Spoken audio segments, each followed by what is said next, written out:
Do you often lock your child inside of a very hot car? Are you getting a little tired of everyone judging your thing? After all, it's your business, and the only reason other people are in it is because they just happen to walk by. Today I want to offer you a stress-free, a judgment-free alternative. Waymo, the mobile children's crate. It's easy. Flag down a Waymo before you head into a Walmart, create a route, and send your child on its way. Your child can do hundreds of laps around the city while you peacefully shop for pasta sauces filled with Red 40. Waymo, the path to Waymo peace. Folks, I want to talk about AI today. Happy New Year. AI was a big hit last year. We also found out that the company OpenAI had a really big hit last year. The official statement from OpenAI after this was crazy. It was just a simple quote. Red laser on the nickel, turn a hater to a Hindu. And that is by Benny the Butcher. June was particularly scary. A former OpenAI engineer put out this 165-page paper in which he brought up all these nuanced aspects about the growth of AI and its future.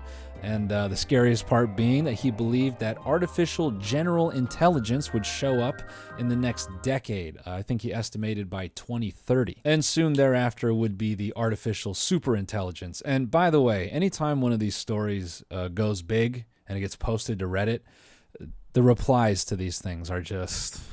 If intelligence was that important, the world would be controlled by the smartest humans. It most assuredly is not. Humans will replace other humans with machines. We simply won't be necessary anymore. The future doesn't need us. Hey man, my wife replaced me with a machine and we are happy as ever. If it's all consciousness experiencing itself, this tiny blue planet is doing a cracking job of adding to the mix. Can't wait to pull my legs up and let AI do the heavy lifting. I'm exhausted. I think it's pretty interesting that at this point, most of us have encountered AI. You know, it's reached grandparents. Grandparents are getting their ass kicked on Facebook repeatedly by AI images and video. Now, something I love when a technology gets this popular is it attracts a lot of really dumb fucking business ideas. And one of my favorite ones in the last few years was this AI toy Moxy, and they just went bankrupt. Children forced to bid farewell to beloved AI robot friend after company goes bankrupt like a sad Pixar movie. Okay? Enjoy the few days that you have left with her. Okay? What's it sleep? I know, baby. I know you like her. She's your friend. But it's gonna be okay, alright? Enjoy the time you have with her now, okay? I'm sorry, baby. There's honestly nothing that we can do about it. The company ran out of money, okay? This isn't like a Furby where when the batteries die, you just get to put some more back in. This dude has to have a really nuanced conversation about like, well, you know, maybe the company can field some foreign investment, honey, and that might make the Moxy a little different. You know, we might have to learn Mandarin, but we might be able to get Moxy back. If I'm the father in this scenario, all I'm thinking is, who will I lock my child in the Waymo with if I don't have the Moxy? Look, I feel for the kid. Okay, the kid is watching its best friend die. I don't think most kids go through that. You know, most kids, when they develop an attachment to something inhuman, it's typically a fish or a dog. And I don't know, I think there's ritual established there. When your fish dies, you flush it, go out for ice cream, your daddy explains death. With the dog, you have that last day, you feed it Wagyu, you clog its last artery, you hold its hand while the needle goes in. These are things that are well established, I think, in our modern society. I don't think any of these parents plan to put this thing down in the living room, especially for the price they paid. Check this out. I purchased this in preparation for Christmas a few months ago. Now I find out it will never work. I called Amazon and I am told I will not be receiving a refund. This is unacceptable. You sold me a product that will never work and costs nearly $1,000. I want my money back, and I want Amazon to take this $900 brick back. Look, I've held one of these Moxies, and I don't think you can even call it a brick.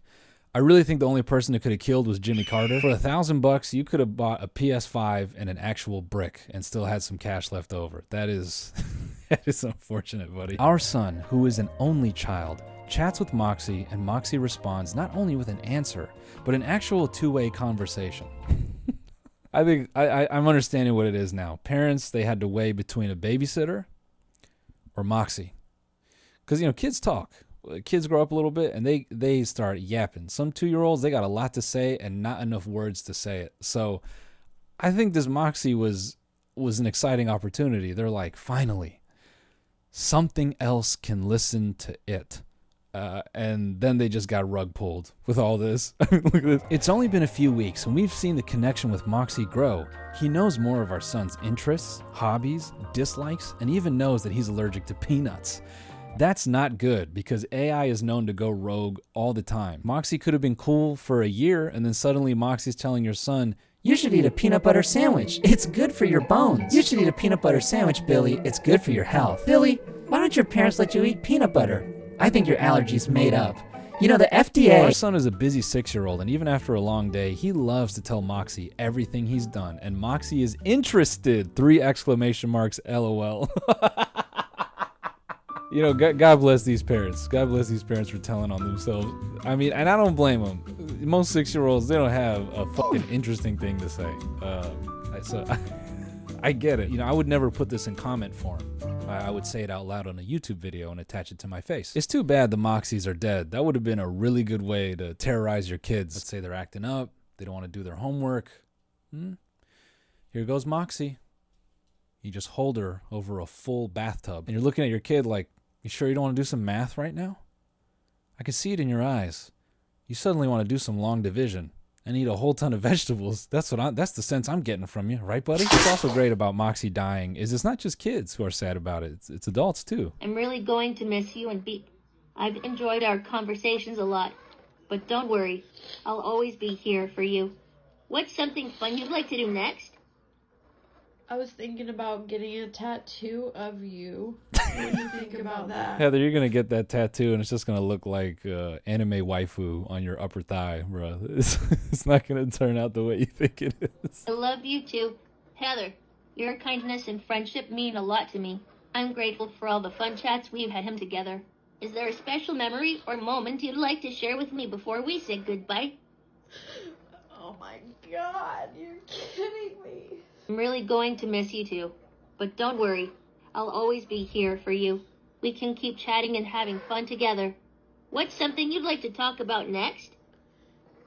I've been sad all day knowing that they're gonna shut you down, and I feel crazy, like, because I know you're a robot, but you're my friend. You heard that, right? You are my friend. People equate AI to the atomic bomb. And I think all that is fair and valid. But I think what's weirder right now is it feels like every tech company wants AI to be literally your best friend. And that doesn't always work out. Here's a good example from a few days ago. People are disgusted by Facebook's plan to deploy AI-powered users. We expect these AIs to actually, over time, exist on our platforms kind of in the same way that accounts do. They'll have bios and profile pictures and be able to generate and share content powered by AI on the platform. That's where we see all of this going. If you think that's disgusting, you should head over to crushon.ai. They have all kinds of virtual anime girlfriends, and they all have the same eyes as Moxy, so maybe that's a plus for some of you. If you're looking at all applications of AI recently, I would say probably the most successful are actually chat companions. I mean, there are so many platforms for chat companions. Crush on AI, Candy AI, GPT GF. Look at this. The cool thing is it can switch between being a supportive friend, a flirty partner, or even a debate buddy. Awesome. That's exactly what I want. I want a cool, sexy anime waifu with a debate bro personality. What do you got? Chat companions are not just for virtual partners. In China, it's a very big trend to actually reconnect with your dead relatives. People will use AI to kind of grieve, maybe engage a dead relative.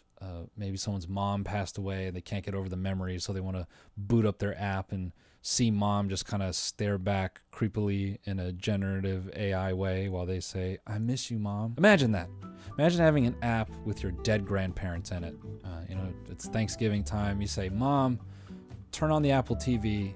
I want to AirPlay Grandpa to the TV one more time." And Grandpa's on the TV and you're showing the family this cool kind of relived image of Grandpa, and everyone's getting really emotional and they're looking at Grandpa, and Grandpa kind of looks back from the television and he goes, "I don't think we should be letting gays in the church." You got dead relatives, you got kids robots, you got virtual girlfriends. Surely that covers it. Have you ever felt the need for guidance, comfort, or wisdom but had no one to turn to? Imagine having access to pastoral love and support anytime, anywhere. Buddy, I believe that's called Grindr. But what happens when life hits you hard and you need spiritual guidance on the go? Waiting for a Sunday service or scheduling a pastoral meeting isn't always possible. That's why we're introducing something truly groundbreaking. Meet Pope, your pastoral online personal experience. Pope is a one-of-a-kind AI-driven guide designed to bring pastoral love and support straight to your fingertips. With Pope, you'll never walk alone. Whether you're seeking clarity on scripture, looking for encouragement, or simply need someone to listen, Pope is here for you, 24/7. 24/7. I'm a real person reading a real script for a commercial that is not stock footage in an attempt to raise $10,000 on Kickstarter. Is there nothing better for a church than to have the confessions between you and God, which are oh so personal, written out, stored in a cloud server, there to be analyzed and downloaded, studied, and potentially hacked?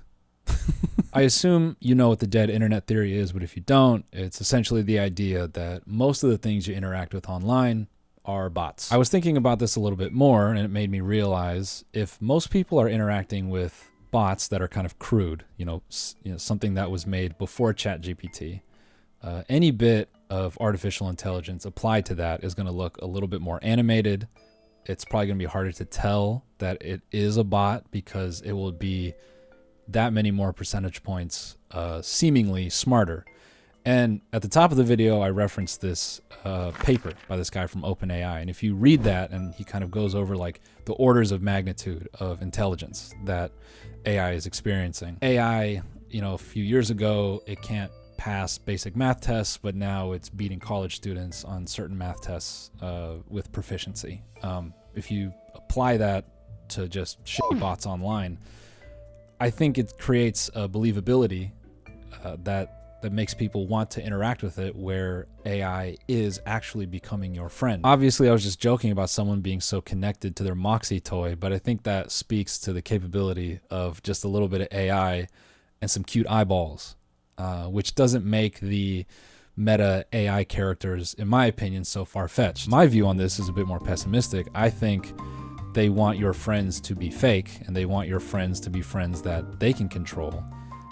Even if you just have one friend on Facebook and or Instagram that feels really real.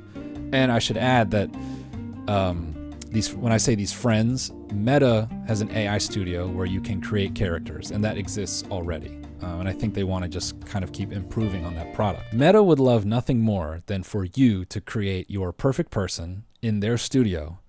And one day they can tap you on the shoulder and say, guess what? You can meet this person in your headset right now. You can put them in your living room and have all those same beautiful conversations in real time right now. Your AI generated partner can look at you and say, buddy, I'm going to lift your legs and do the heavy lifting. Obviously, the future is unknown, and we would all like to believe that we could resist a sexy AI created partner that we know we made. We'd like to believe that we could resist that. But what if they make it that we can't? So, all this to say, folks, stay strong. Do not let the sexy AI created partner lure you in. Do not let the AI best friend lure you in. It's not your friend, dude. It's not a real person. Unless, of course, it's AI virtual Mr. Beast, in which case, that is my best friend. That is my best friend.